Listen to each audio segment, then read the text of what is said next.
All right, well, welcome everybody. I think we've still got some more that will be joining here, but we can go ahead and get started.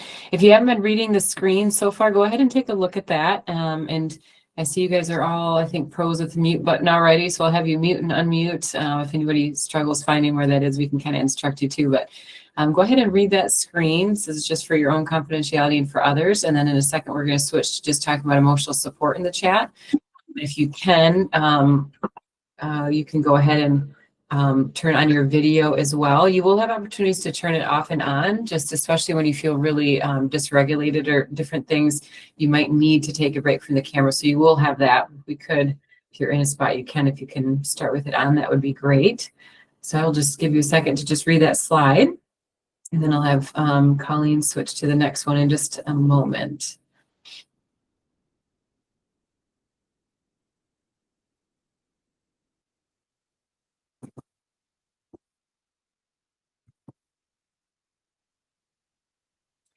If everybody would like, again, we'll just kind of practice fiddling with the chat. So if you guys could just put something, why don't we start with your homework? If you'd like to do the 4Fs. If you weren't here last week, we had everybody pay attention to when you recognize you're in a 4F state. So we'll talk a little bit more about that, but those that were here last week, if you'd like to kind of get that going, go ahead and just start writing in the chat whenever you saw yourself in some sort of fight, flight, fawn, or freeze.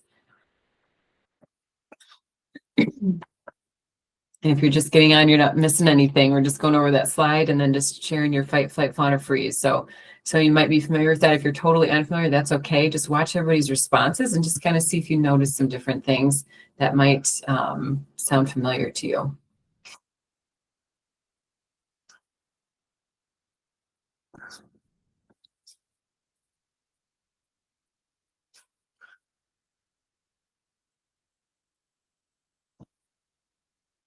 And if you don't know how to find the chat, just let me know.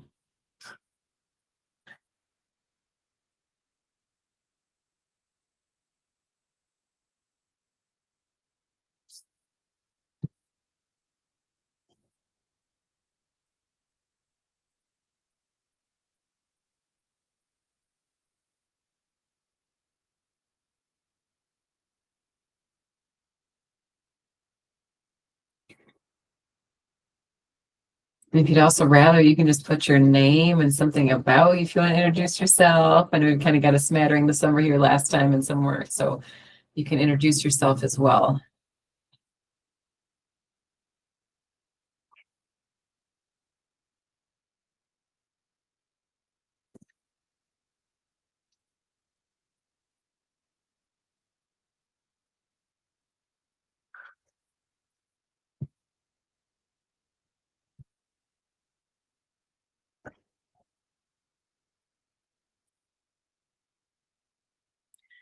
Fun and having a conversation with your boss. Yes. Oof, that is a big one for a lot of people, especially bosses just mirror that authority thing that you can just lose connection with yourself to just try to please somebody else. So good example.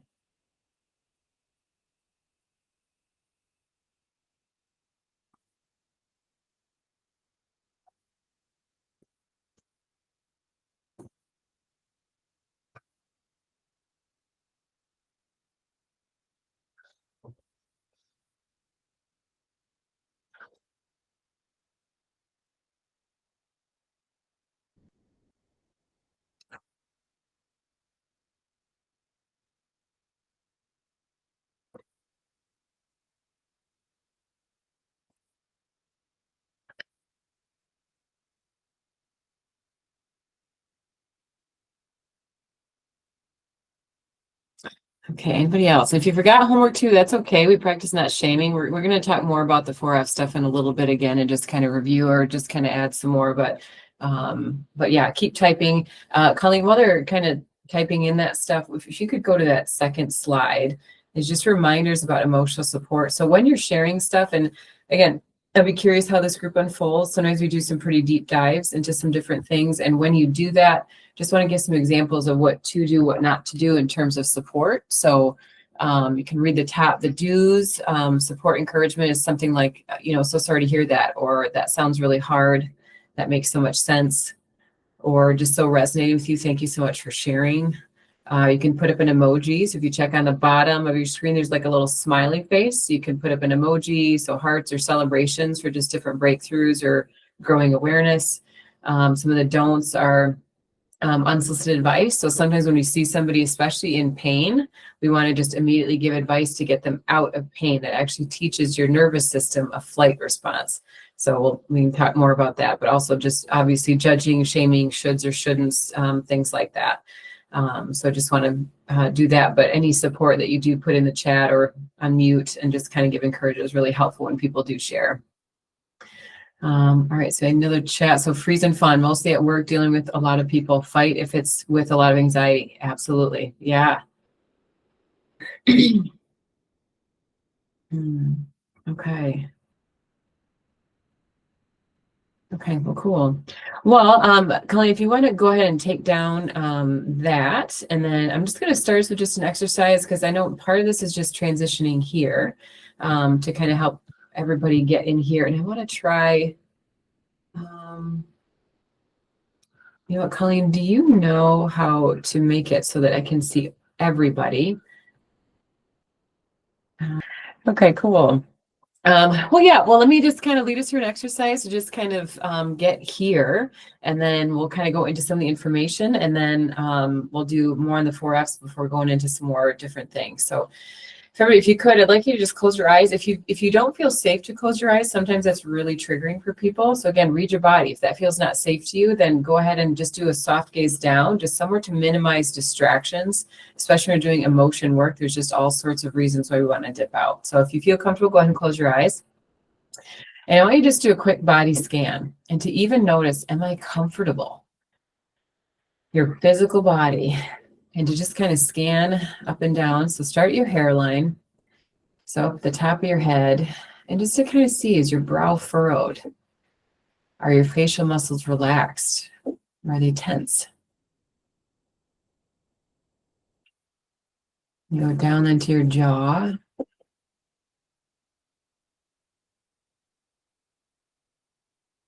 And down your neck, your shoulders. That's a really big area. People hold a lot of tension and stress. So if you need, go ahead and just, you can do a stretch, massage if you need. And if you notice your shoulders tensing, just take a breath. You can breathe in like you're smelling a rose, and breathe out like you're blowing out candles.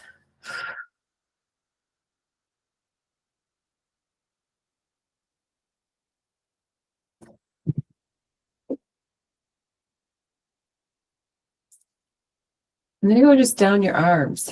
Again, just see, there might be even energy to shake out. If you feel like exasperated or some sort of fight flight like energy, just kind of shake out your hands if you need.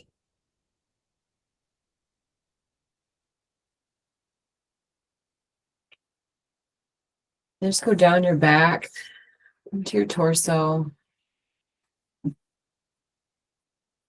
your hip bones, and even see, are you sitting evenly? Are you uncomfortable? And just any part that your body just needs a shift, just to give yourself permission to do that.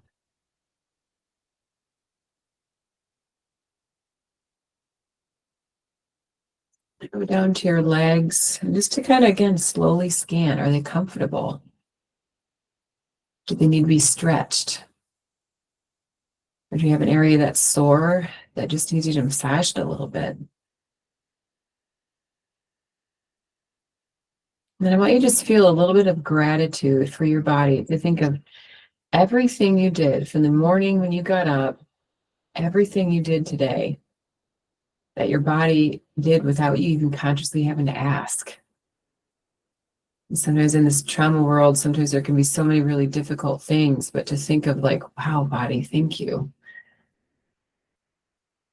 Just to feel that gratitude for everything that it did, your legs that have carried you around, your hands, your joints, your heart, your lungs, your kidneys, everything that's functioned without you having to do a thing.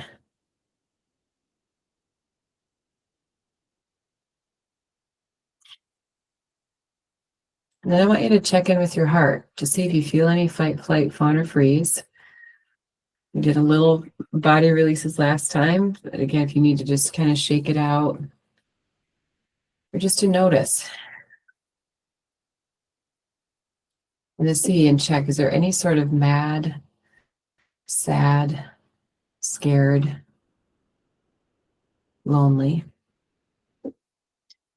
There's a lot of offshoots from that, some stronger or some more minor ones, just small frustrations, but just to kind of see what's going on in your heart from today.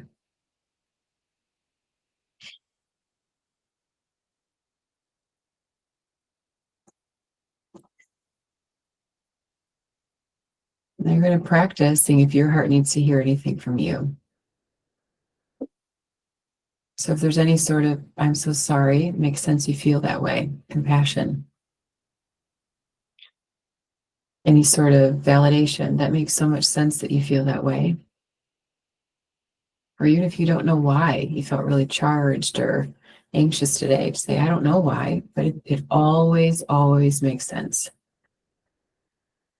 So say there's nothing wrong with you. You're just having a normal human emotion.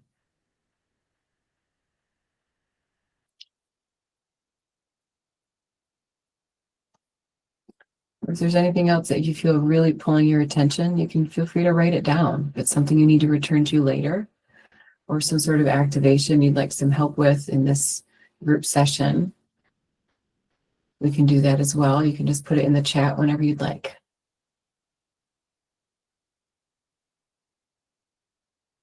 And then just notice, is there anything else your body or your heart need to help you be here?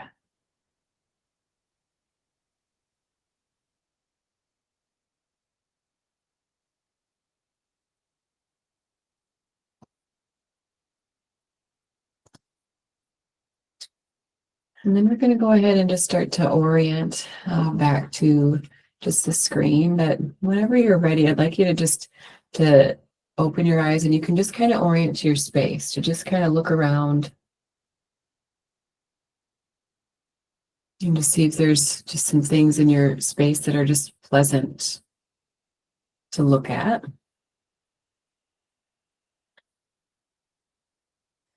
And I'd like each of you, if you can find that chat, so that kind of looks like a conversation box in the bottom right, would just like you to put in, again, part of this is the more you engage in this chat, the more it helps you actually do the check-ins and helps you be the observer of yourself. And that's really important. We'll talk more and more about why, but I'd like you to put in that chat from a 1 to 10, your mental presence. So when you hopped on, put the first number. So I feel like I was like a 2, either totally spaced or like totally distractible or something. So put like a 2 if you're really on the low end, or a 10 if you're just really like, I felt really present. So yeah, good. And go ahead and share both numbers. So share like the first one when you first got on. It didn't need to change. It could have even gotten lower. But again, just for your conscious awareness of what goes on inside you, be like, okay, how present was I when I got on this call? And did that exercise just change anything? It's fine if it doesn't. We're just practicing noticing, and anything is welcome.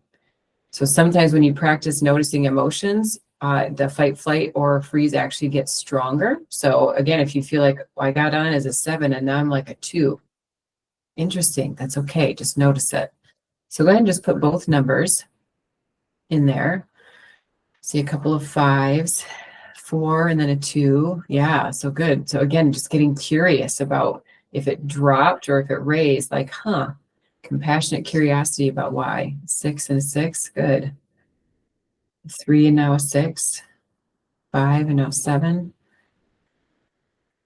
Good. There's so much sometimes about processing, when you think, especially today, any moments, I know we're not supposed to use our phones when driving, but a lot of people still do. So even at traffic lights or stoplights, in lines, breaks at work, even the bathroom, it's like everybody's on your phone, filling your mind with more stuff instead of ever processing your day. So just taking what we did, like 2 minutes to just,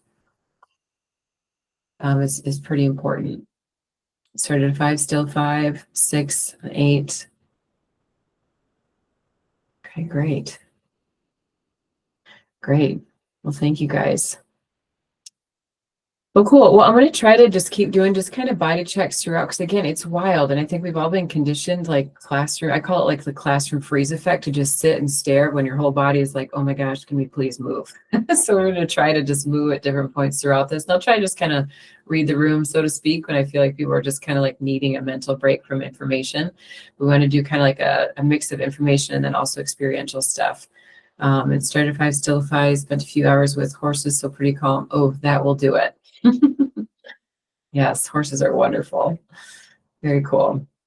Okay, well, Colleen, if you could go ahead and pull up the packet. So you guys are going to get this packet in pieces. So after this one, you'll get this part 1 of the packet. So you can kind of keep that and do with it what you will, review, or it's got your homework for the night at the very end of it as well. But you can go ahead and bring that up. We're going to recap the 4 Fs. And I just want to return to that because even after that exercise, you might have felt more escalated, but you might feel like a little more present to then think through the homework. So I want to return to that and again have people just put in the chat if you notice something. If you didn't, that's okay. Just now, as you're thinking about it, you can see what happened. Yeah, and way up at the, I think it was like page 4F1, if you could, Colleen.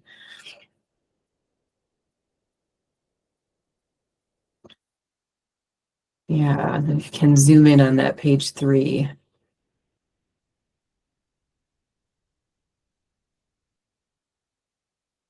Look, yeah, okay.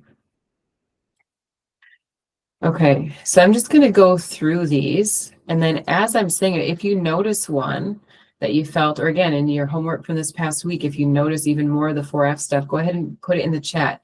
The more, and every time I'm going to give you lots of opportunities to do this. Again, you don't have to, you can always say pass, but the more that you do these check-ins, the more that you're practicing conscious attunement. So fight, again, these are not a ton of examples. There's a lot more than these, but fight, so verbal attack or defense. So, and you feel that inside your body, the physical attack or defense, controlling through anger, physical tremors, bodily tension, clenchings. There's body cues, emotion cues that you're in the fight mode. So flight, this is one, chronic busyness. A lot of times people don't recognize you've been raised that way, sometimes because it's not safe to be still. So anybody that's chronically busy and feels like anxious to sit still, get curious about that. That's a really under-identified chronic trauma response because your body knew it wasn't safe to be still. Chronic distraction, so that's scroll, scroll, scroll. Chronic hurry, can't sit still. Addictions, sometimes people are like, well, I'm just ADHD. Well, I like to strongly argue there's no ADHD without prior trauma. So always getting curious, why am I always in distraction land? And why did my brain learn to maybe cope that way? Also, any addictive behavior, whether it's cocaine or sugar or scrolling, any form of addiction is a flight. So a lot of obsessive compulsive tendencies. So there's a lot of, I can't tolerate feeling this thing, so I've got to do the hand washing or whatever compulsion that would be. Sometimes it's just compulsion in your thoughts.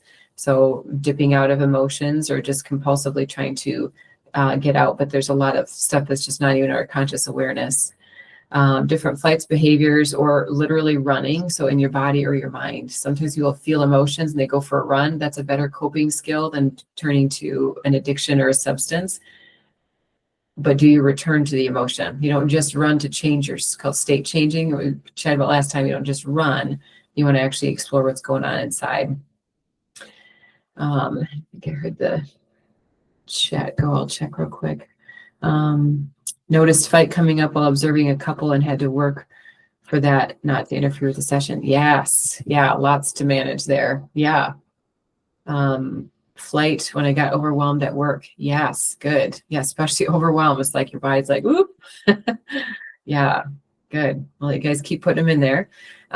So with freeze, so this is a really deceptive one. And we chatted some about this, but it's just deceptive. So that's spacing out, feeling out of body, isolating, disconnected from self, from others. That's not home. It looks chill, so it's deceptive, immobile, or stuck. Fawning is that people pleasing. So, and this is not about, when you sacrifice or you give, it's a good thing. It's when it's done out of anxiety. So I'm anxious that this person is not in a good state, so I got to do something to make them feel better. That's fawning. So it's not just a selfless giving, it's an actual fawning response where your body is making an unconscious decision for you with how to find safety.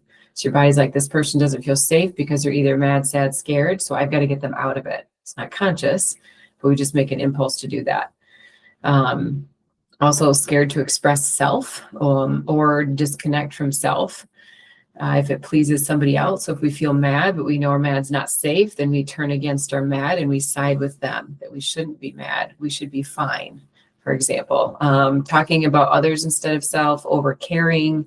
You're easily exploited can be a pattern. A lot of times people can tell you're just like the nice person that will say yes to everything. So that yes man or woman, preoccupied about what others think, hypervigilance, controlling through manipulation. So yeah. Okay, and I see a chronic overthinking, scrolling too much. Yes, scrolling is such a huge one, especially now. And then that chronic overthinking is a great example of the problem solving we chatted about last time. So that's another one people think is like a good thing. I'm solving a problem, but there's a difference. I don't know if you guys can even think you've had this. There's a difference between problem solving from a sober-minded state versus an anxious one. There's this, what do I do? And there's just this squirrel brain kind of mentality. I got to get out of this. That is actually a cue that you need to pause your body, which is very difficult when you're in a flight response, but you got to pause to be able to do more of a sober-minded, productive problem solving and see what you're trying to avoid. So fawning at the Verizon store when you got confused and overwhelmed. Yes. Yeah, good. Yeah, there's a gal I know that fawned big time. Again, just to give another story. You guys are going to give each other stories to how this stuff come to life, and I'll try to just give you some too. I know somebody that was at a car store and literally by the salesman got talked into, again, sometimes salesmen are those sneaky, pushy, speaking of boundary pushers, those aren't good salespeople, but she ended up spending thousands more than she could literally afford. But she recognized later and that it was a major fawning response, that there was not, again, your brain's not thinking here, you're back here in your amygdala. So she had obviously a big mess to clean up. It was a very expensive kind of trauma response, but it so mirrored what she grew up with, the pushing, they're not happy with me, and she ended up doing that. So there can be like pretty major things that you just fawn your way into, and then you've got a pretty big cleanup. Yeah, okay. Well, any other ones on any of those? Oh, fawn at work when you got overwhelmed with patients and coworkers. Yeah. And especially if you've got like high-paced work environment, it's really, really hard to help your system stay in a slow state with all of that. So yeah, getting overwhelmed is pretty difficult. Good. Well, did anybody feel like you had, when you look back on it, it's easier to identify stuff. Did anybody have in the moment a time where you would like to maybe come on and share something that you, or maybe flesh out more of what you were sharing, where you started to recognize the body sensations, the 4F state that you were in, and to kind of share a little bit more about that you were kind of consciously aware of?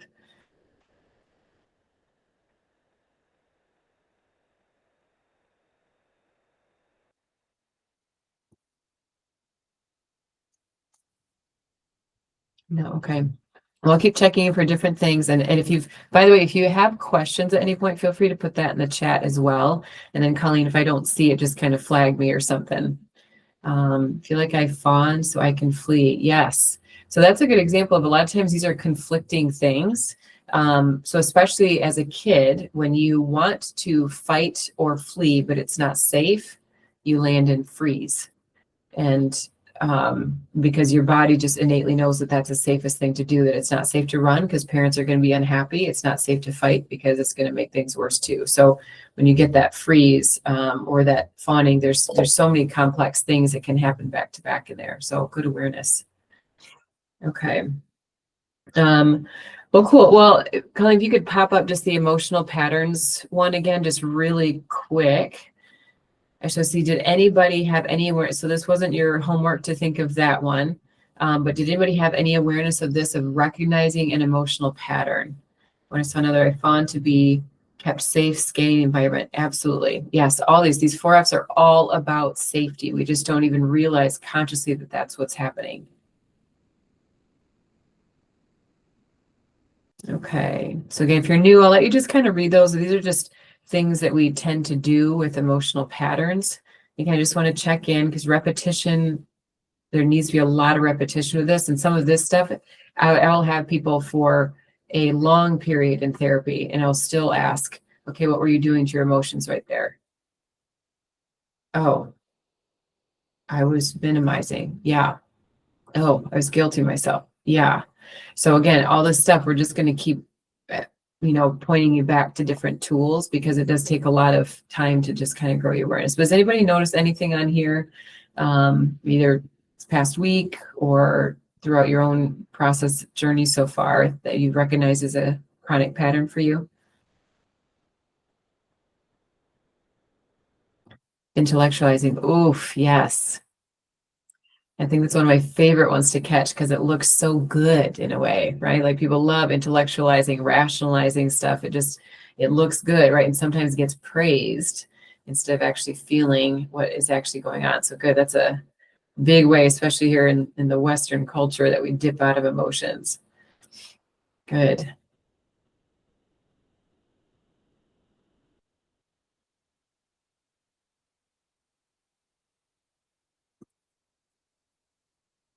And anything else? So overthinking and having to figure out and understand. Oh, yes. Yeah. So if you're trying to understand in a dysregulated state, oof. Yeah. Yeah. Whenever you catch your mind doing that, like spinning, and there's like an anxious edge to it or a frantic pace, it's like, okay, I got to pause. But remember, just like that cabin in the woods, it's kind of like telling your body, hey, you feel fight, flight, fawn, or freeze, but let's just stop and smell the daffodils. And your body's like, no, there's wolves chasing us. You're like, hold on. There's not wolves. There's actually a squirrel. There's an acorn. We're okay. We just got to breathe.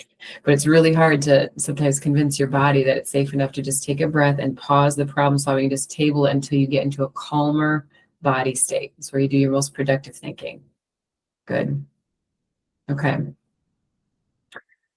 Well, cool. Well, let's go ahead and go on to our next one. If you could pull that up, Colleen. And remember last time, so we talked about teleportation. So that is when you get triggered, it's like you're being teleported. So it's like those old Star Wars movies. I forget how much I elaborated on this last time. It's like the Star Wars, you could see they're like, they're like switching spots. I don't know if you guys ever watched that show. But it's kind of like that, where your body's literally part here and part somewhere else. So we're going to talk more about what that means so that you can identify that. So go to the wounding. That is it. Okay.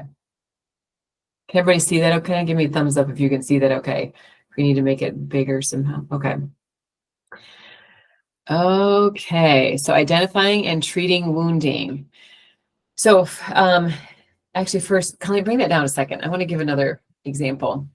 I want to be able to see everybody's faces bigger for a second, if that's okay. Okay, if one of you came up, like if somebody was like here in the room with me and they just went like this, like, hey, how's it going? And I went, ouch. What would you assume about my reaction? Like, what's it telling you? My oversized reaction to their, hey, how's it going? Pat me on the back. What would that overreaction be telling you? Anyway, you can either unmute yourself or throw it in the chat.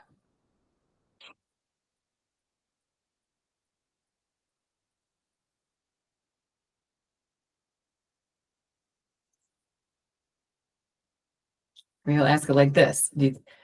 You're in chronic hypervigilance or you're triggered. So good. Okay. So it could be like I was startled. Good. Okay. What if I knew they were there and they gave me like, hey, how's it going? Right. So that their presence didn't startle me. I'm aware that they're there, but they just pat me on the shoulder and I go, ouch. What would you assume about my shoulder or my big reaction? Yeah, I've been hit before.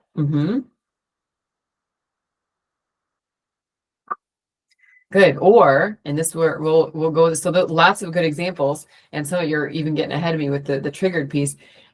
Or I was sunburned, not this time of year, but if I had a sunburn, would my reaction be oversized if you just pat me on the back? Yeah. Has anybody had that?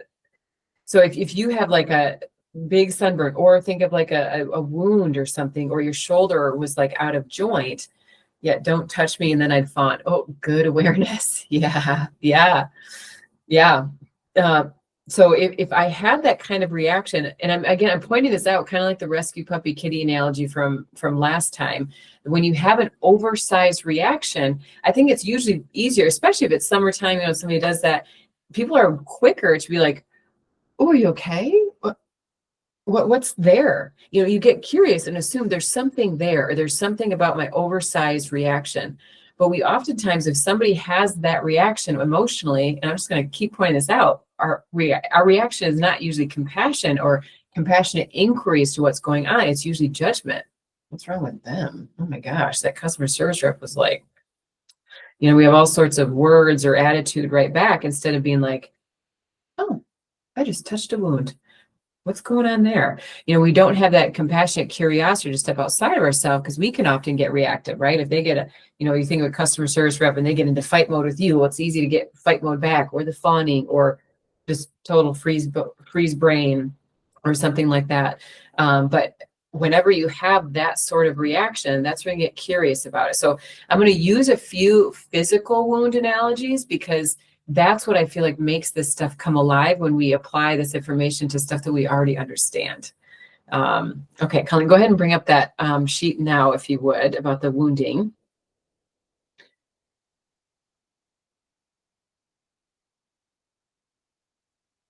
We're going to talk about, because different wounds also need different things. So we'll talk about how that applies. Okay, so there's nuance here. Different wounds need different treatment at different times. So different wounds. So when you think of like treating a nosebleed versus an infected wound versus a broken bone versus a sunburn. Okay, so the nosebleed, you don't want to keep bleeding, right? That's not good. With an infected wound, you want it to bleed. You want to lance it open and let the pus out. You don't want to just cover it up or try to stop it up, or it keeps infected. Same thing with the flu.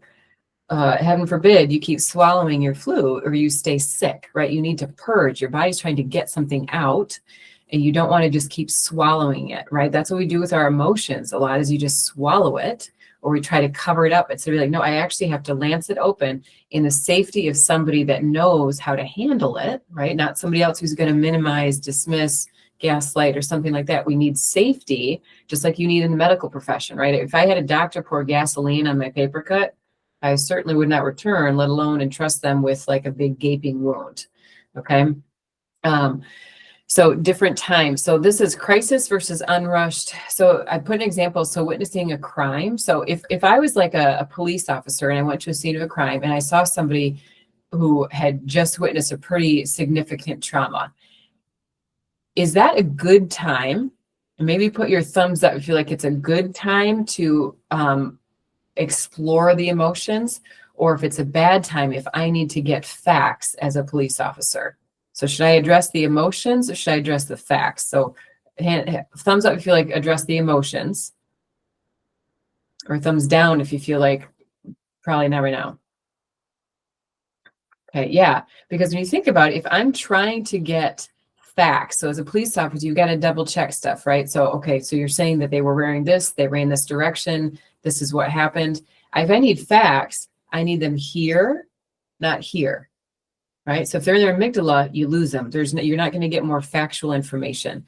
So this is where sometimes in crisis, it's actually wise to not address the emotions and allow somebody to get out the stuff that you need with a situation like that. Now, later, when they're talking to, a safe person, either a loved one or counselor or something, that's when you want to actually process the emotions that happen, and they can have the emotional release, right? But when you're in the moment or in a crisis like that, it's actually pretty important to keep most of your brain online. So nod your head if that makes sense. And put in the chat if you have any questions on that. Let's say, so if I was the police officer and I go and I see something, I've got to get the facts, and I would just rephrase the factual information. So, kind of those facts of like what happened, what they were wearing, what direction they went, what vehicle they got into.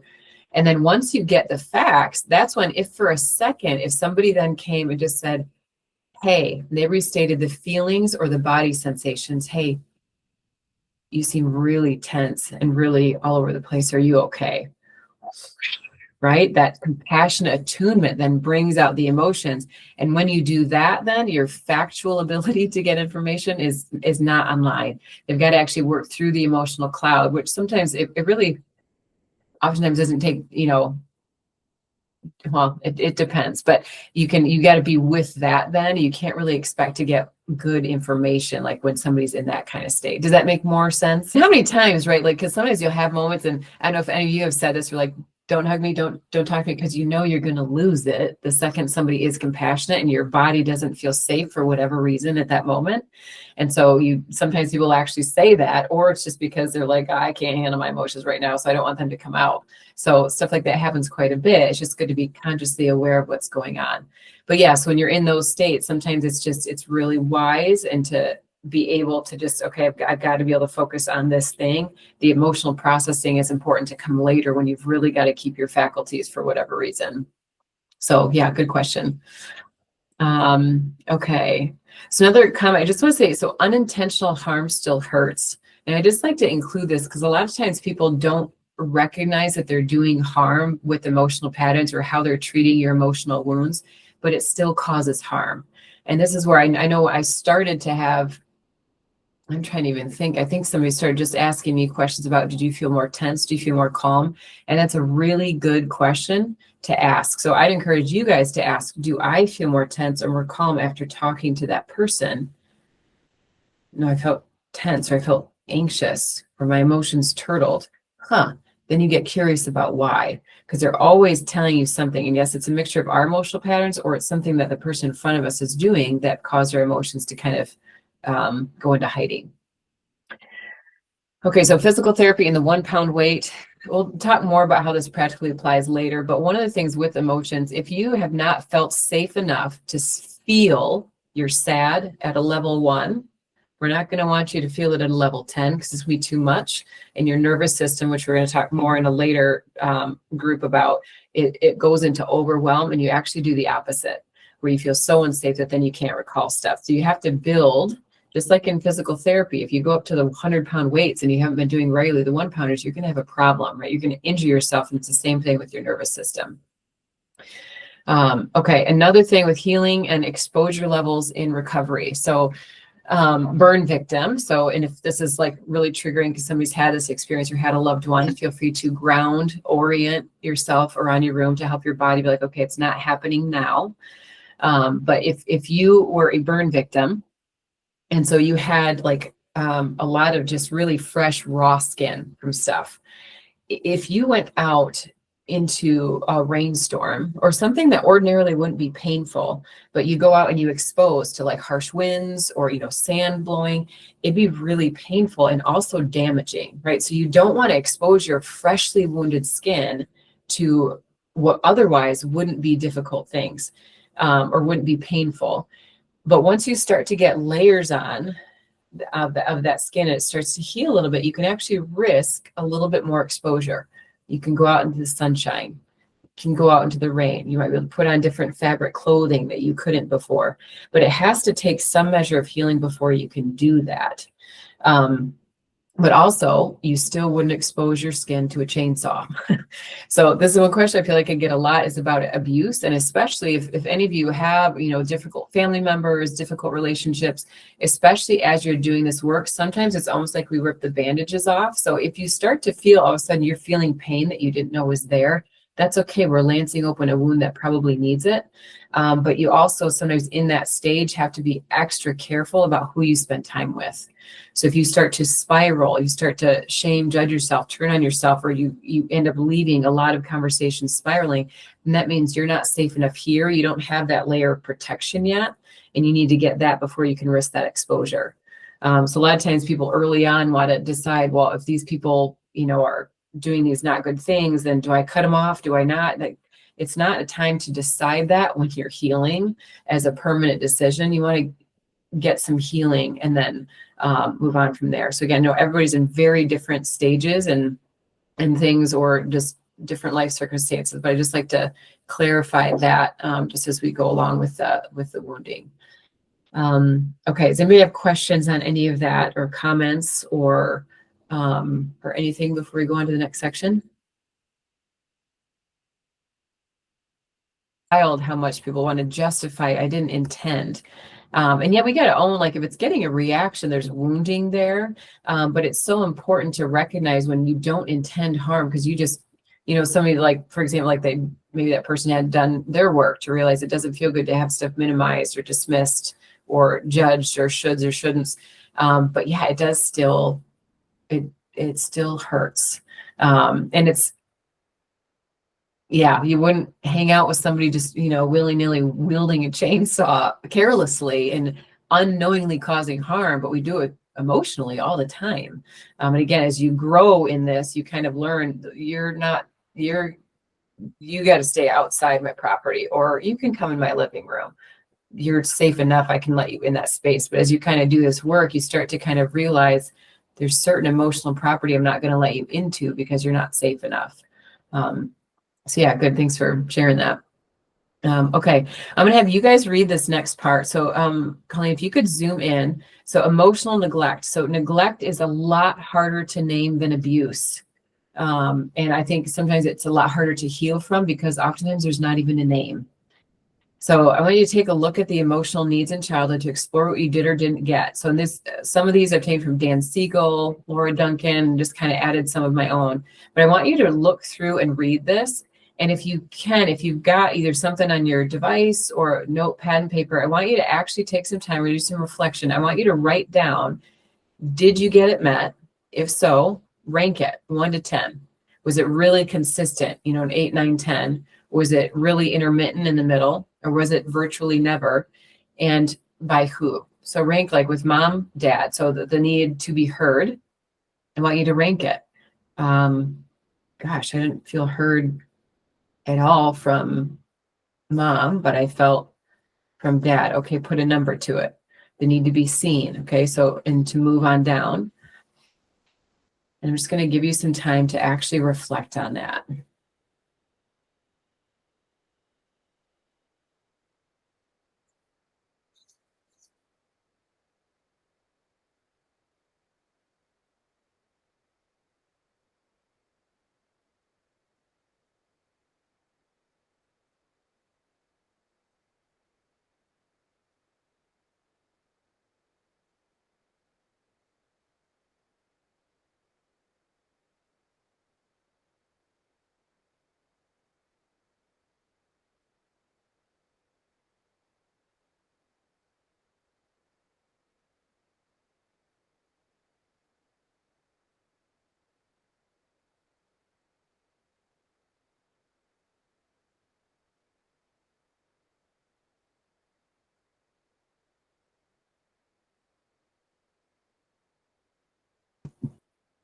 And also, just to clarify too, it's seen with compassion, or heard with compassion. You can be heard with accusation, judgment. You can be seen with accusation, judgment, or whatever negative thing that looks like. But when did you feel like, oh, somebody saw me? They're like, hey, you seem kind of tense. You okay? Or they heard what I was saying. They rephrased like, hey, yeah, actually what you were saying earlier makes sense, that you didn't like the way that I treated you that way. So and just clarify it. So you can be heard and seen, but have it actually be really damaging. So again, then your body learns, like I said last time, repetition plus emotion. When you learn repeatedly, if I'm seen, it's not good. If I'm seen, I'm punished. If I'm seen, I'm accused. If I'm seen, something negative is coming. Your body has learned a sequence there. So just wanted to share that too. So I give like a minute or two more. And again, whatever you don't do, you can do outside. So I just like to give time in these because you have set aside time to do this work. And I like to give less homework when possible. So I'll just give you another minute or two.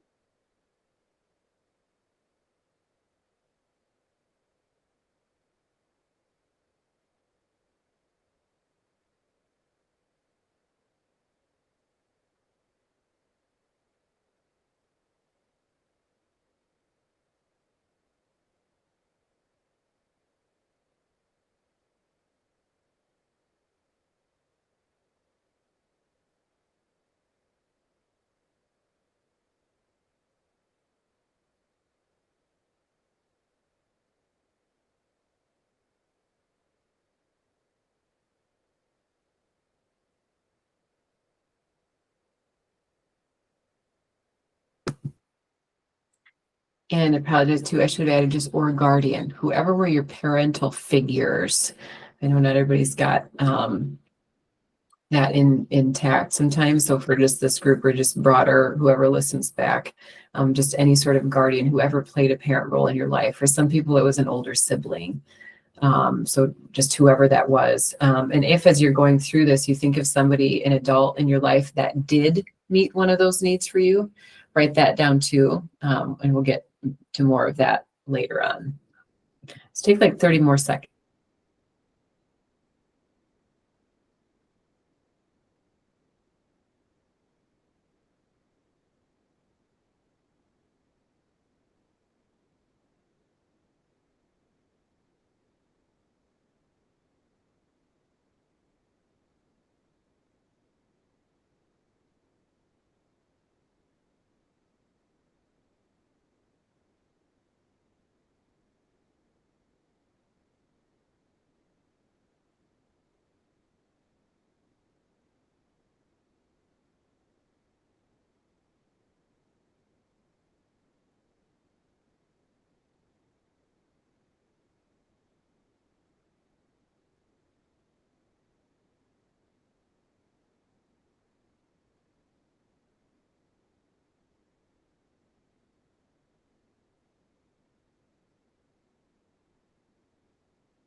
Okay, if you got more to finish on that later, go for it again. You'll get this packet in your email afterwards. I see one person put in the chat, good providers, but had nothing else. So feeling sadness. Yeah. So a lot of times people, parents that do provide for physical needs, that's great, but there's a whole wheelhouse of emotional needs. Oftentimes parents have just, I think generationally, just have not realized there's a thing called emotional needs too. So yeah. Well, I would love, again, to do kind of check-in, or if there's any part of your heart that you had a recognition of something on here, read yourself. I want you to put something in the chat, but I want you to read yourself. What feels safe enough to share? What might feel too vulnerable to share? And too vulnerable means like, well, if I don't have somebody specifically validate that thing, then I'm going to totally spiral. Okay, then that's too vulnerable to put in like a group chat or a format like this, but something that you feel like, wow, yeah, I can validate for myself this, wow, this wasn't met in that. I wish I had that. So I want you to just kind of read what you feel safe enough to share in the chat. And if you want to put the numbers or which parent or something like that, you can do that. But I want to just give you that time to just kind of reflect and share. And again, just that felt feeling of you're not alone is helpful to hear stuff like this. So I'm going to give you a second to just put that in there.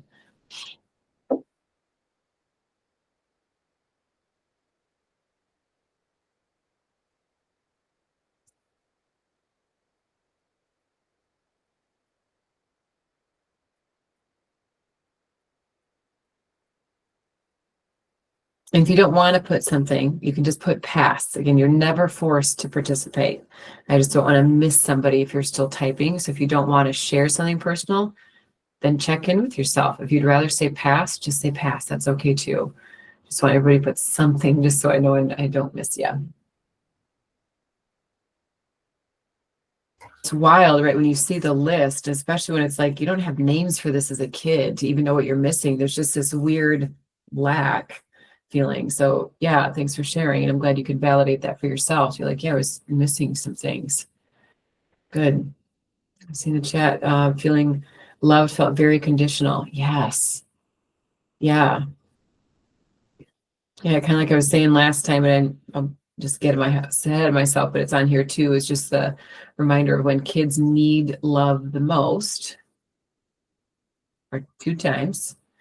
It's when they have big emotions and when you make a mistake. And that's usually when it's the most conditional and it's withdrawn, oftentimes to teach, punishment-based mindsets of, well, I'm going to just give you punishing silence or withdraw because you did that thing, instead of realizing, no, actually, it's really, really critical to feel unconditional, like connection and love when you do those things. And that's not permissiveness, right? I know sometimes it goes through like, oh, you're going to go so far, there's no consequences of behavior. No, it's not about that.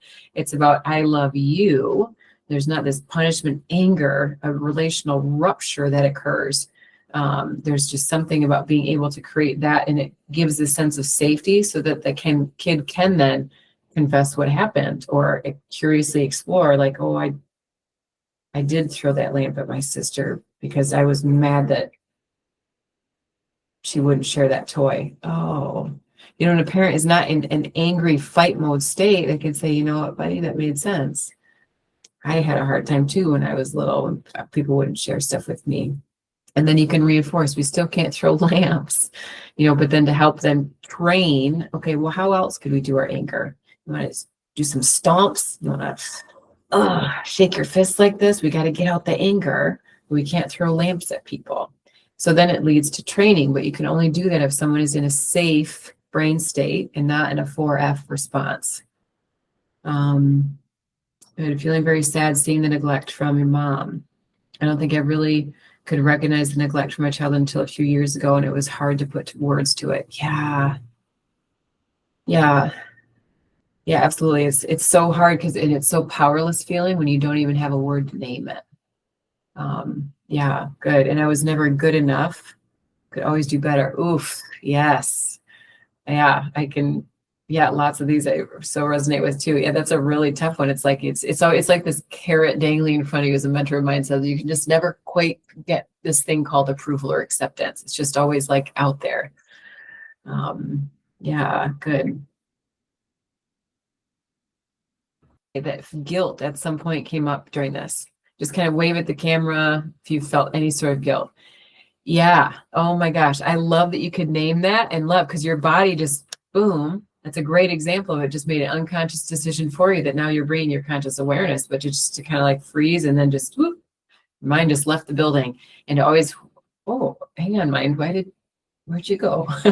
How come you're running? Yeah, guilt is a huge one, especially for parent stuff. And a lot of times parents do guilt trip, and it's like, yes, you did lots of good things, we're not taking that away, but it's that same thing Kelly we were talking about earlier, that even unintentional harm, like intentional harm, that's a whole other extra ball of wax. It's really difficult, but it's harder to name and it's harder to validate than unintentional harm. And people are so guilted, like, well, honey, do you know how hard I worked for you my whole life? I can't believe that you'd say I did something wrong, right? There's all this guilt, which is kind of a theme of our last session too. Instead of a parent having the internal strength to say, I didn't always get it right. Tell me more. Gosh, yeah. So yes, I love that you recognize that. And that's why this work is like really hard to do, because there's all these internal protectors that just come up because it just feels threatening. So good awareness. I think I felt too unsafe to let anyone even try to know me. Yes. Yeah. So many emotional protectors. And even when we did the exercise last week, and for those that weren't here, it's, you kind of just imagine if a parent came into the room and just, you had broken a dish, I think is what I said. And what does your body do? And there's so many, big fight, flight, fawn, freeze stuff that happens in there. And the same thing, if you imagine being seen, your body would probably have a reaction to that, like with what you're sharing. So yeah, thanks for sharing that. Okay, I'm trying to see if we're missing anybody. A couple verbally speak. Okay, if I'm missing anybody, just keep writing in there. But yeah, thanks for sharing all of those. And sometimes too, like I want to acknowledge, if you felt like even reading through this, it might be different in this kind of context too, because you're just kind of reading, it might feel more like book work. But sometimes when I'll do this work, like in individual stuff, I've had people abruptly get highly emotional, and just doing this was so dysregulating, because it named a grief that finally gave it permission to come out. But then it was so startling, we had to kind of ground to kind of come out because it was too much. But I just wanted, if this felt like you had stuff come up, or you might feel just totally spaced still, like it's not sinking, that's okay. But if you had a lot of emotion, I would just encourage you to return to it. And if it feels too big, then you just give your heart a kind, I see you, with compassion. Let's wait. I don't have the ability to go there yet. So if anybody is in a state of overwhelm, just know that can happen. So you just give that kind thing to your heart. So throughout this, you'll kind of see, and some of you maybe heard me say this, where it's like if a little kid came up, and they're like, mama, mama, mama, mama. If I try to like just keep trying to talk to somebody, right? Does the kid, what happens? Does that reaction get louder? Sometimes, yeah. Sometimes they might just freeze and shut down, right? But a lot of times it just gets louder and more incessant until you tune in. So sometimes your heart is going to do that. And what we like to do all the time is it's over here like yelling at us, can you please take care of me? Or this really hurt, or something came up. And we're just like, and it just keeps like screaming. So one thing I'll have you do just with your own heart, if you sense a reaction, is sometimes tune in. But again, it might not feel safe enough. You might have to almost imagine whatever it is out here. Like, okay, I see you. Okay, I don't know how to handle that yet, but I want you to know I'm going to learn. So sometimes just giving your heart that kind of attunement and acknowledgement is really powerful, because you're still giving compassionate care, even though you can't fully go there yet. Because it might, again, it's not like you're consciously making this decision. Your body is for you. It might feel too much to go there.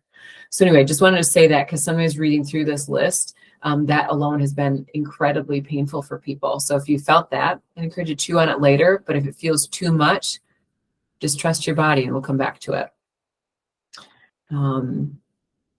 Yeah, and Colleen just said, thank you all for sharing. Yeah. Okay, well, cool. I'll go ahead and scroll down a little bit. So I just got to the whole, when kids have big emotions and make mistakes, that's when you need love the most. And this is going to be your homework. So there's a page later is I'm going to have you guys each find some surrogate parent figures. So some of you have already got this, but I'm going to have you explore maternal and paternal. You need both, okay? Maternal, so there's a guy, Mark DeJesus, who said, love how he sums it up, is maternal care is the nurturing recovery emotion. So like you're riding a bicycle and you fall off, there's a nurture. And again, we don't have to stick to male or female, right? Both can do this, but you need both these types of needs met, where there's the nurture of a recovery, the comfort, the soothing, until your body goes, that's your body saying, I got my emotional needs met. And then the paternal one is more the, okay, you want to get back on the bike? How can I support you? So there's more of the resilience that's then instilled, and you need both of those. So I want you, each of you, and I'm gonna give you a couple of seconds right now, but then I'm gonna have you just think more in your homework, and you'll have a sheet. If you want to print these out, you can use that to do it. But I want you to think now, and I want you to even just see if you can come up with one or two, maternal or paternal. I'd encourage you to have like 3 or 4 people that throughout the course of your life, there's something about them that your body was like, they're safe. Like if you imagine, like what we did last time, imagine being a little kid and you heard a knock on your door and that person respond, who would your body be like, oh, yay, they're coming to check in on me? And you'd feel excited or hopeful, or your body would relax, or you might immediately cry because you felt safe enough to. Those are the kinds of safe people that I'm gonna have you make a list, because that's be pretty critical later on when we do more of this work in the experiential stuff.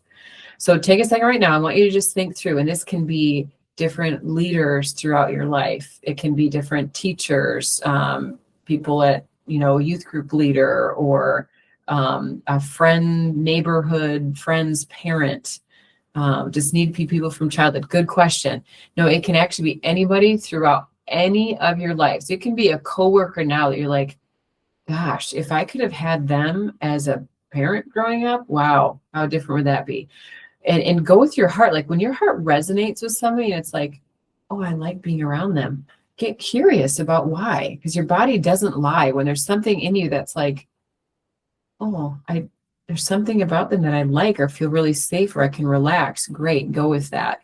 And this is where I kind of put on that worksheet that's a wound or dressing ointment. So it's kind of like you've got like an antibacterial ointment and you're going to have a tube of it. Okay, this tube is going to be your paperwork with these names on it. And we're just going to apply it over here, over here. We're going to apply it in different parts of you that need it as we go through these exercises. We just want to be prepared, make sure that you have the ointment so that you're kind of ready to go.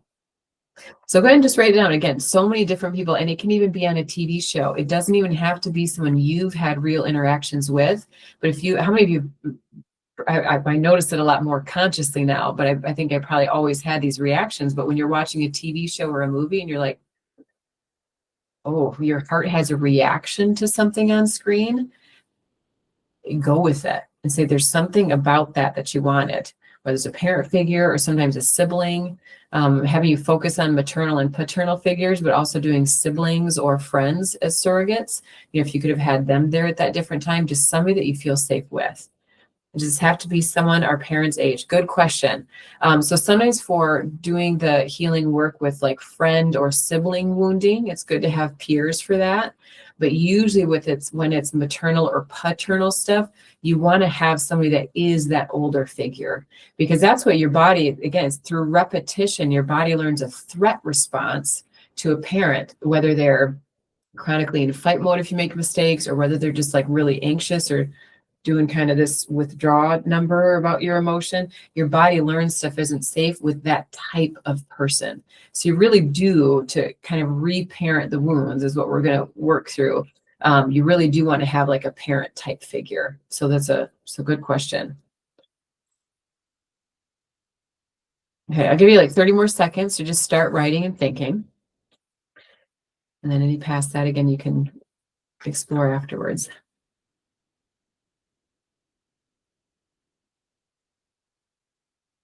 Also, I should say, it can literally be a one-off. Okay, like even a personal one of my own, I remembered just this random moment with an aunt that it was at their house, one of my few memories that I can actually recall. And an aunt, we were leaning up against a couch, and she looked to me and was like, "How you doing?" And I remember feeling startled, and I had this immediate, "Oh, I wish she was my mom," and then immediate guilt that followed, because I feel like I shouldn't have felt that. I felt bad that I felt that, but there was something about kind attunement that my heart was longing for. So again, that's like a one example of like an antiseptic ointment that you still take. That is what your heart, your body responded to, saying, "I need that." So we just say, okay, we're now an adult and we can now do that where we didn't get that. So that's one of those moments you say, okay, that's the kind of attunement that I need. That's what that feels like, because you have to feel it. Okay, you can't just have, comfort is an experiential thing. Attunement is an experiential thing. Your body responds in a physiological way to those things.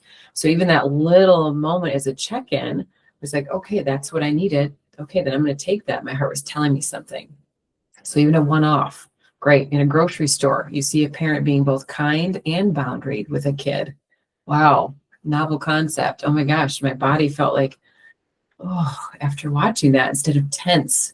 Wow, great. Go with that. Okay. Okay, now we're going to mention this, but when you're finding these surrogates, you look for tension versus relaxation. And the reason why it's important to have a few is sometimes when you go back into in working through memories, that is really powerfully healing, but sometimes they're going to feel so big that you need multiple. Or somebody that would have felt safe in one instance doesn't feel strong enough for another memory. So you really want to have a few to be able to choose from. Okay. All right, and I kind of already chatted about, so the next one, it says applying the quote safe enough healing agent, so train versus punish example. So I kind of already shared a story about that. So instead of punishing a kid for throwing that lamp, you want to explore what led you there without shame, without judgment, without something that gets the kid's body doing this number. You want to be able to do that to be able to actually train. And then I also want to say too, so triggers and moral decisions. So this is a really important one to understand, is when a kid is developing, literally this part of your brain develops far quicker than this one, right? They don't come out the womb. None of us did come out the womb fully trained with anything. And especially when your body is flooded with so many big emotions, you actually need a lot of training how to manage stuff, but we just don't get trained for that. You get punished. So it just suppresses everything instead of trains. How do you manage that anger when your sibling doesn't share with you? How do you manage when you can't get that candy bar at the store? Disappointment is real. How do you get internalized comfort? Is by your parent comforting, so you can de-escalate and be okay that you're not getting that thing. So the hard part with a lot of this is when you are in a triggered state, just like if you were that cabin in the woods, when you're running away from that coyote, you are not in this kind of your mind making conscious decisions, you're reacting. And the same thing when you're doing a lot of other things growing up, if you are in a triggered state, you're actually not making consciously moral decisions. You're in a state of fight flight. So if you feel like your sibling is threatening you and you just whack them, you're not making a moral decision. You're making your body's making a decision to get safety without your conscious consent. So I think that's really important, and I hope can take off a lot of shame with some different things, and also why it's really, really important in that, especially those early stages, for a kid to be trained how to manage all the really difficult things coming up, because you can't manage that if you're in a state of fight flight. But as you get the training, you manage it better. Okay, I want to cover the next few points and then just see if there's like questions on those. Or actually, let's take a second. I want you to read your body a second. We're just going to pause and do that because I haven't done enough movement stuff so far today. Okay, I want you to just read your body, and I want you to just notice, is there any part of you that feels tense? Any part of you that feels activated in any way? So any sort of tension, any sort of my brain just left. And practice noticing without judgment. So giving you lots of information. So even if it's just tuned out, because you're like, oh my gosh, it's late, I'm tired. It's okay, that makes sense. But I want you to just notice it and notice in your body. If there's anything you're like, I need to use the restroom, and I've been holding it for like 10 minutes. Great, go use the restroom, right? We don't want to reinforce this classroom freeze thing. I want you to actually listen to your body and feel the safest to do that here. So you can get up, use the restroom. If you need a drink of water, get a drink of water. If you need a snack, get a snack. Or if you need to stand up, do that. And also to notice if you felt any activation when you're listening to these things. Sometimes you might have the desire to go to sleep, for example. This one is really interesting because sometimes that means you are tired from your day. Other times, get curious, when did I start feeling the fatigue? Because sometimes that's a freeze response. So if some of the stuff all the stuff we're talking about, your body is listening.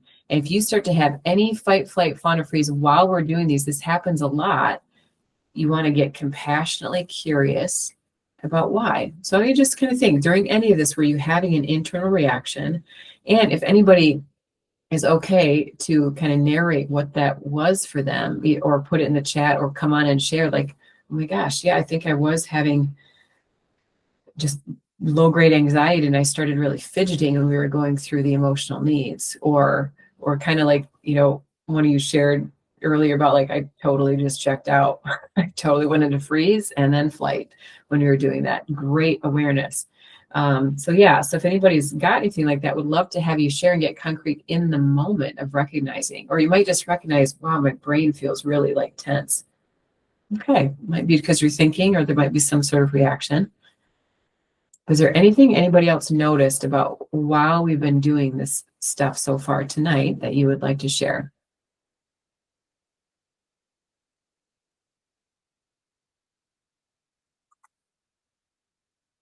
Went into grief, remembering. Yeah. That's great. And if I can ask too, in the grief, if you don't mind sharing, did you notice any fight, flight, fawn, or freeze come to stop that? Or were you able to enter into the grief with compassion and to feel a little lighter afterwards?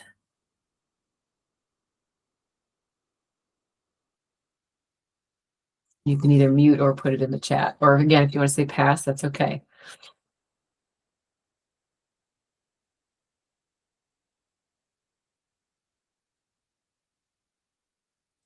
And while you're thinking, I got another one. Felt tearful when you told the story of wishing your aunt was your mom.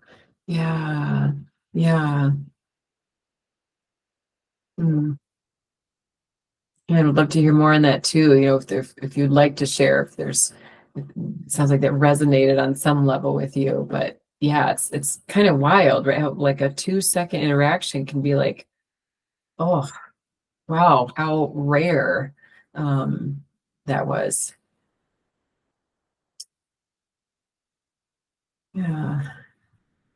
Okay, I see another. My heart feels heavy and deeply sad, giving myself a hug, and I didn't get tired. So good. Okay, so I want to just point out again, so as people are sharing, I want to point some stuff out. So when you felt sad, felt heavy, and giving yourself a big hug, I love that. It literally creates safety. So doing this, or sometimes a lot of people put like a hand on your heart, and some people that feels incredibly threatening. unsafe, or there's mocking, judging that comes up to do that, again, notice that, okay, then that's an emotional pattern that got ingrained in you. But it sounds like you're saying, as able to stay with the grief. Sounds heavy and big, but giving yourself a hug, and you didn't get tired, so you didn't get into freeze, and you're not popping out into some sort of fight flight, but able to stay with it. That is showing you have the capacity to hold it, which is huge. So for anybody, if any others of you started to feel emotion, but then a fight, flight, fawn, or freeze, or one of the other emotional patterns that we've talked about came up, then that means your body doesn't feel safe enough yet to go there. So then notice that. And when that happens, I want you to practice orienting to your space. There's other ways to do this, but for now, I'm just going to tell you grounding techniques. It is a simple way to help your body, but your body is show, not tell. You can't say, hey, I'm fine. You have to show your body, hey, it's not happening now. Looking around your room. And then sometimes you'll notice your body all of a sudden takes a breath, and it's like, okay, I'm actually safe now. It's not happening to me now. But your body has to see it, or the smells, your touch. I like to tell people, feel that touch for temperature, texture, get your body back here, because that is that teleportation thing that's happening with the trigger, even when we talk about this stuff. Okay, so does that comment on capacity make sense? Or does anybody have any questions on that? And I'll have to keep reiterating it, because that's actually one topic I, in my personal journey, was not instructed on that piece, and was launched so far outside my window of tolerance, which is another concept we're going to get to, so far outside, and the folks didn't know, and it was in a group context too, that it actually did major damage to my nervous system. So I want you guys to recognize, if it starts to feel too much, orient. And this is not the same as pain avoidance. When you can intentionally do that, again, with that, almost like I demonstrated earlier, like that little kid, I'll be like, okay, I think you're reacting to something. I don't know how to go there yet. You can, again, come on screen. We can work through that together. And again, everybody values in a group context like this. I love them when you can do that. Or you just say, okay, I gotta wrap this up for now, but I see you. Okay, so notice it with compassion. Okay, well, any questions on that capacity, just put it in the chat. My chest feels like the girl in the green shirt. Oh, yeah, on the worksheet. Yeah, just kind of this heaviness, this sadness. Yeah, and I love how you're even just doing that right now. And for these sessions, I would really encourage anybody to have like a blanket, a pillow is a really easy resource, especially when orienting or things like that aren't working, to be able to give your bodies that pressure. You're wired for emotional comfort and physical comfort. So whenever you feel that, yeah, do that. And then notice in your body. So even as you're giving yourself kind of that hug right now, notice in your body as you focus on the feeling of an embrace, notice what your body does. So the image of the little girl in that worksheet, does anything change? Sometimes it gets bigger, like that wave thing I talked about last week. It climaxes. So sometimes as you give that, it climaxes. Depending on where your nervous system is at, that feels more threatening, so you might suppress it more. Or it's able to come out, or your body just starts to relax when you get that. So I'd love for you to just kind of just practice consciously tuning in. And if you're open to putting that in the chat with just like how that feels, I'd love to hear that too. Another one, felt like I wanted to freeze, but was able to show myself some compassion and orient to myself. Great. So good, and good catch. That freeze is such a sneaky one. Another one is when people yawn, whenever we're in sessions. I always love to get curious. People feel so ashamed to try to hide it or suppress it. Like, never suppress a yawn. Always get curious why it's there. It's always, always, always your body trying to tell you something. Either you're tired, or it's an emotional avoidance thing because your body's going into freeze, or your body just got what it needed with comfort and is de-escalating. So it's an actual sign of relaxation. So yawns are really interesting. So good. Good. Okay. Well, if anybody feels still, again, too activated, or like just you're hitting that freeze thing, feel free to freeze. You want to move your body. So you can feel free again to stand up if you need to help your body like get back here, or just to kind of explore what you need. If you're like, I don't even know, that's okay. We're going to learn. Or if anybody ever feels stuck, just put in the chat, I'm stuck, and would love to work with you specifically one-on-one. Okay. Cool. Okay, well, so a few more points here. So how does it feel to be with, to feel like, excuse me, what does to be with feel like in the body? So I don't know if share a little bit about that. Like, what was that like to do that? And did you notice that feeling of with, or so it's weird to not say y'all's names. I'm trying for the sake of editing these so you can watch them back to make it easy on Colleen. But yeah, so I think would love to just kind of hear, how was that for you when you kind of notice? And what do you notice, like body sensation, emotion wise, after doing that? And again, anything is normal and anything's acceptable. We just want to notice what it was.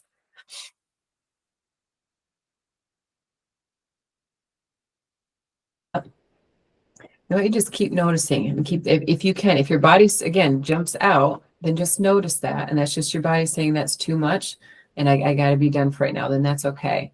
I encourage you to just kind of stay with that and just with that compassionate presence towards it, and just to stay with it for like a little bit longer. All this, it's building capacity in your physical body to actually feel your feelings. And again, you're going to learn everybody is so different in this. So yeah, I would encourage you to keep doing that. And it's almost kind of like the parent that's like, a kid is still not struggling, but you just say, hey, that's okay. You're allowed to be with me, just whatever state you are. That's okay. We'll still go on the walk. We'll still do the thing, but it's okay that you're still struggling.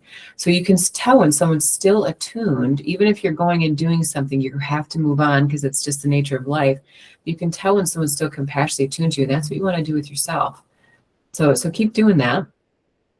And then, I was going to say, comment on another thing on there. Okay, what's escaping me? Well, yeah, so do that and just kind of see like how that goes. And if you need anything else, just kind of like let me know. But yeah, all this stuff, it is like really painful stuff to recognize, and all these subtle body cues. And I loved how you said you started to take a natural deep breath. Good. Sometimes we got to help our body by helping consciously take a breath, but I love when your body naturally shows you that by taking that sort of deeper breath. So that's great. Good. Okay. Well, next line. So the one thing that would put counselors like me out of business, y'all, is comfort. Comfort, comfort, comfort. And its physiological effect. Oh, this is what I was going to do, doing that with your heart. When if somebody was in a car accident, actually Peter Levine, who's a pretty big, trauma name for somatic work, he had a bad car accident one time. He knew this stuff already, so he knew what to ask, but somebody came and ran up to the accident and just started to ask what he needed. They couldn't get him out, right? So he's in it. He's stuck in it, feeling not good, right? This is what we have a lot with emotions. We're in it. And when the person cannot get them out, that's all he asked for is, can you just hold my hand? And if you were to imagine being in that, again, don't emotionally take yourself to a terrible car accident, but to imagine being like that and somebody saying that and then saying, I'm with you and I'm going to stay with you until help arrives. And even if I'm saying that now, I can almost feel like just the chills or like a sense of relaxation in my body just saying that. There's something so powerful about that there's something that's that I'm with you. That is the sense that you need with emotions. Otherwise, they're intolerable. So learning, just like you're doing that like with yourself right now, it's that I'm with you, because we all have this self-abandonment because it's reinforced by parents. If a parent is not consciously, compassionately tuned to you, they teach you self-abandonment. But when you can learn yourself to be compassionately attuned to self, that's when your body is like, oh, I guess I can feel this feeling. I'm not going to shame. I'm not going to judge. It's okay that I feel sad right now. It's okay that I feel mad right now. I'm going to manage my mad. So I'm not going to punch somebody in the face, but I'm going to allow my mad because my body needs to feel it. It's telling me, it's like a car alarm signal light. It's telling me, that was something somebody just did to me that wasn't okay. Makes sense why I'm mad. Makes sense why I'm sad. Okay. And the last thing on this one. So how were your emotions, wants, needs, opinions, etc. treated in childhood? So another question for you to just kind of like keep reflecting on, and you're going to keep having awareness. And as each of you share throughout this too, it can really help lead each other to different things. And you don't feel alone, but also realize like, oh, yeah, actually, if I had a difference of opinion, it was a problem. wow, okay, so no wonder I can't retain my own opinions or can't handle conversations with people, or I get really triggered in fight or flight, fawn, whatever in a conversation. Interesting. Oh, I can't even identify when I need to use the bathroom mid-conversation and go use the bathroom because I'm stuck fawning because I feel like I gotta keep talking to that person. They're gonna feel rejected or something. So I hold my bladder for 15 minutes past when I need to go. Oh, okay, good to know. So there's all sorts of different things that you have been taught. How do you respond and how do you treat yourself? Okay. Well, I think so. There's more information. We're going to talk more specifically about wounds. So, I mentioned the sunburn thing this time. We're going to talk more next time about that, and specifically with triggers and working to name different triggers. Because again, all the knowledge is power, and you can name it. It really helps to tame it. So, we're going to talk more about specific wounds and specific triggers and how to identify those for you, because it's just really helpful when you know your sensitive spots and how to reparent those specifically. And then your homework for today is to find those surrogates and go on a scavenger hunt. Think of it as like, I'm going to go find love. And what does that look like? And if you're really stuck and trying to think of things now, that's okay. Literally go people watch. Go to a grocery store. You might see a lot of, yeah, I don't want that. But you might find those ones that are like, there's something about that parent that's so relaxed. They're in a relaxed state in a grocery store with two kids, which is very difficult, but there's something about them that's like, oh, they're just not in an angry state, or they're just calm. So go people watch or go watch a movie. Or if you're like, gosh, you know what? I've always loved this movie. I wonder if there was maybe a deeper reason that was pulling my heart into it. Go watch it again.